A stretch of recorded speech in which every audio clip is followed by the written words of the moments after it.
Hello BookTube. Wow, what a week it's been. Not necessarily a reading week, as I think the thumbnail picture probably suggested, but a week for South Africa. We lost the most embarrassing thing about this country, which was the president, a man who was uneducated, had corruption charges against him, rape charges, oh dear, a whole string of things. In fact, if you go look him up on Wikipedia, you will be scrolling until your fingers tired, seeing all the things that he has done that could land his butt in jail. But anyway, he has been booted out, he stepped down, and then on top of it, we had some rain. If I can, I'm going to insert a thumbnail showing you just a little bit of rain.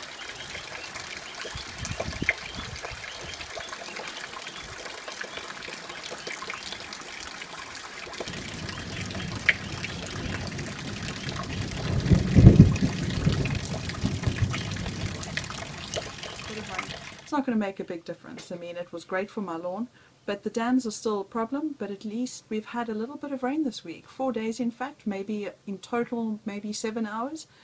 But that's more than we've had in the last 2 to 5 years, so that's awesome as well. So let's get on with the reading week, eh? So I'm still busy with Alexander McCall's 44 Scotland Street. This one is going quite slowly because it's doing a very good job of putting me to sleep at night, which is great if you suffer from insomnia, not so great necessarily as a selling point for a book. I have not yet figured out what the plot is, and as you can see, I'm almost at the halfway mark with this, but it seems to be a very interesting character study of people who are living in this block of flats, or connected to people living in this block of flats in Scotland Street. Interesting, but not thrilling. So then I decided this weekend, because I seem to get through more books during the weekend, that I was not going to tempt the sleep haze that is encouraged by 44 Scotland Street, and I thought I'd pick up something that moved faster. So I got The Shining off my shelf by Stephen King, and I have finally finished reading all the Stephen King that I am ever going to read in my life. He and I, unfortunately, have now broken up. I feel a bit guilty having read this book. I was supposed to do it as a buddy read with a real-life friend, but we became friends when we worked together at my last job, and we've been in contact on WhatsApp maybe for 5 sentences this year, so I'm thinking it's probably not going to happen. Plus she's studying again now. The terms, university started again, so I don't see it happening. So I picked it up and I read it, and I feel guilty that I did it without her, but Hannah, if you're watching, sweetie, I'll read it again for you if you want me to. I really don't mind. But other than that, Stephen King, there's one thing that is a thread throughout all the books that I've read by him, and that is the vulgarity of the language that he uses with these characters. And I'm not naive. There are people out there who cannot say a sentence without the F word, who cannot make a comparison without nipples and breasts and other things, you know, being thrown in there. And I must admit that 2 characters in this book didn't do that, so that was quite a breath of fresh air. But his general descriptions still use this, which means that I've kind of lost a lot of respect for the man, because there are so many other ways that one can describe things. For example, he compared pressing down on the accelerator pedal to groping the breast of a woman that you really liked. Pressing down on the accelerator, I don't think that's the action one uses when groping breasts. Just saying. You know.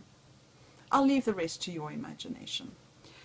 The other thing that I thought was problematic in this was the child. He was supposed to be 5, and granted he is a gifted 5-year-old, so he would be more advanced than your average 5-year-old. But his insight, his depth, his vocabulary, everything was far, far above anything that would be even remotely feasible. So I lost a lot of faith in that. The setting, however, for this was very good. I don't think one could have thought of a scarier setting for this kind of a horror story, because Dad gets a job in a hotel as the winter caretaker, because you can't get to the hotel in winter, so it's closed. But they need to keep the boilers going, they need to keep the maintenance up. And as I said, you know, the snow would be so deep it would cover the beetle. So it's clearly inaccessible. They're clearly going to be isolated. This is the days before cell phones and wireless connections. So there was a ham radio or something, a shortwave radio, and that was the entire connection that they would have to the outside world. So it was a very good setting for this. But you know, people are stupid, especially when they're working on somebody else's agenda. If somebody says to you, don't go there, and you do because you're curious, I can understand it. But once you've realized exactly why you shouldn't go there, surely common sense would then take over. It scared the hell out of you. Why go to another place? So I must admit, my sense of concern for these characters was very limited. I was basically thinking that I was happy to not have them reproducing in the character gene pool of fiction. The father was an interesting character in the sense that he had his problems, but you could see him being warped by the environment that they were in, and he was interesting because I both liked and disliked him.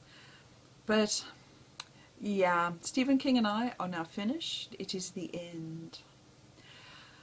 Well, that has to be the shortest video I've ever made for BookTube.